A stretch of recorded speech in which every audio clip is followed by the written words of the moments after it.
दोस्तों, आज हम बात करेंगे कि हमारा लक्ष्य कितना होना चाहिए और उस लक्ष्य को कैसे प्राप्त किया जा सकता है। इसी के बारे में आज हम चर्चा करेंगे। दोस्तों, जैसे कि हम लोग जानते हैं कि हर कोई जो भी कुछ कार्य करता है उसका कुछ ना कुछ लक्ष्य होता है और वो उसे प्राप्त करना चाहता है। तो हर किसी का लक्ष्य होता है। लक्ष्य तो मान लीजिए किसी का 2, 3, 4 भी होता है, लेकिन फर्स्टली लक्ष्य हमको एक टारगेट लेके चलना पड़ता है, तभी हम अपने उस गोल को प्राप्त कर सकते हैं। उसके बाद फिर हम नेक्स्ट गोल के लिए ट्राई करेंगे, फिर हम उसके बाद अगले गोल के लिए। लेकिन फर्स्ट जो प्रिपरेशन स्टार्ट करेंगे या जो कुछ काम करना शुरू करेंगे, उसके लिए फर्स्ट हमको एक ही गोल निश्चित करना है कि हमको ये गोल अचीव करना है। इसके बाद फिर आगे ये अचीव होने के बाद फिर आगे का जो गोल होगा वो अचीव करेंगे। जैसे मान लीजिए कि बहुत से छात्र अभी घर से बाहर रह के कॉम्पिटिटिव प्रिपरेशन करते हैं।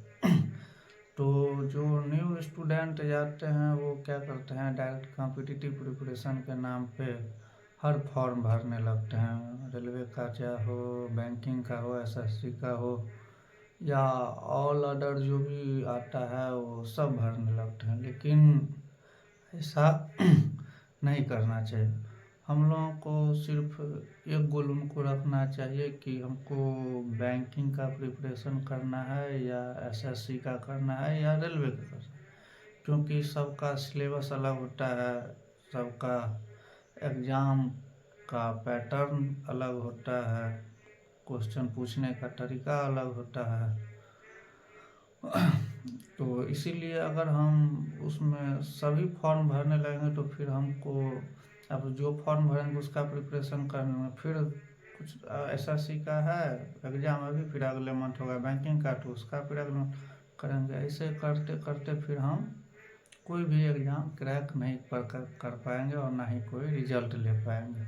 ऐसे ही बहुत समय बीत जाएगा। लेकिन अगर हम मान लीजिए माइंड में रख लेंगे नहीं हमको बैंकिंग का प्रिपरेशन करना है, तो हम सिर्फ और सिर्फ बैंकिंग का ही फॉर्म भरेंगे और उसी का प्रिपरेशन करेंगे, उसी का सिलेबस रखेंगे उसी के लिए और सिर्फ उसी का फॉर्म भरेंगे और उसी का प्रिपरेशन करेंगे, वही पढ़ेंगे, उसी का सिलेबस पढ़ेंगे, उसी का मॉक टेस्ट लगाएंगे, जो होगा सब करेंगे।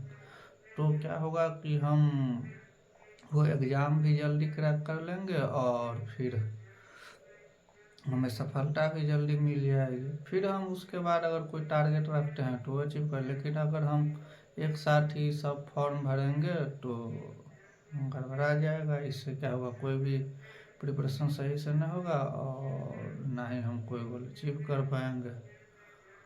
इसी प्रकार हम लोग अगर बिजनेस भी स्टार्ट करते हैं तो मान लीजिए आज हम कोई बिजनेस स्टार्ट किए तो उसका एक गोल सेट करेंगे जो हमको अगले 6 महीने में बिजनेस को किस स्तर पे ले जाना है। फिर गोल सेट करेंगे कि अगले 6 महीने कहाँ पे ले जाना है। ये नहीं कि एक ही बार में 5 साल का सेट कर ले कि 5 साल में हमको इतना ले जाना है, ये नहीं। अगले 6 महीने में क्या करना है, फिर अगले 6 महीने कहाँ ले जाना है, ऐसे कर कर के गोल अचीव करते जाएंगे तो वो 5 साल में आसानी से अचीव हो जाए। लेकिन एक ही बार 5 साल का टारगेट रखेंगे तो गोल आसानी से अचीव नहीं हो पाएगा, बहुत परेशानी झेलना पड़ेगा, हो सकता है नहीं भी अचीव हो। इसीलिए हम लोगों को अपने लाइफ में सिर्फ एक गोल लेके चलना है और उसी गोल के पीछे मेहनत करना है और मन लगा कर मेहनत करना है, तो ज़रूर हम उस गोल को समय पर अचीव कर लेंगे और अच्छे से अचीव कर लेंगे।